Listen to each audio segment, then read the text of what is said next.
This tutorial is not a tutorial on how to use NLP++. It's how to think and program in NLP++.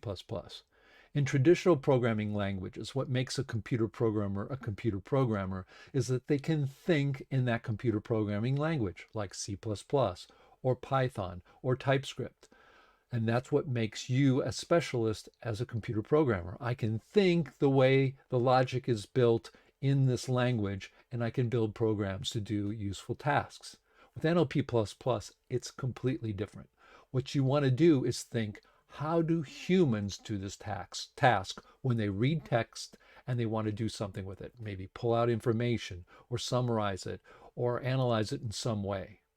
And the way you go about it is not to think about the NLP++ programming language or the conceptual grammar or even the rule language or any of that. What you want to think about is how a person does it. And not only that, you want to think about what's the easiest way you could do it as a human being. And once you get that simplest way, you should be able to teach those rules in that way to a person like your mom, your dad, your sister, your brother, your significant other. You should be able to explain to them how they're going to do that task. Once you get to that point, you can then build the knowledge bases you need. You can build the dictionaries you need, all the rules that you need to do and code in NLP++ the tasks that you're looking to do. This is a paradigm shift.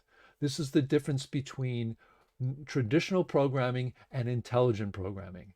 What makes or breaks your program is not going to be the NLP++ code that you're writing and you get involved in, oh, what code do I need to know? No, you need to understand how a human does it, be able to break that down into a system of knowledge and ways to look at the text, how to break down the text, and then you can go and finally start writing your code.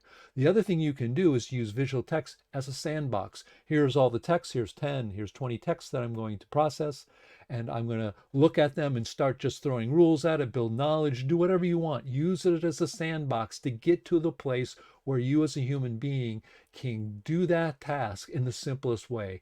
Don't throw in a full English parser at everything you're looking at. It's not necessary. Sometimes it is. But always look, how does a human do it? And that will tell you how to program an NLP++. It is a paradigm shift.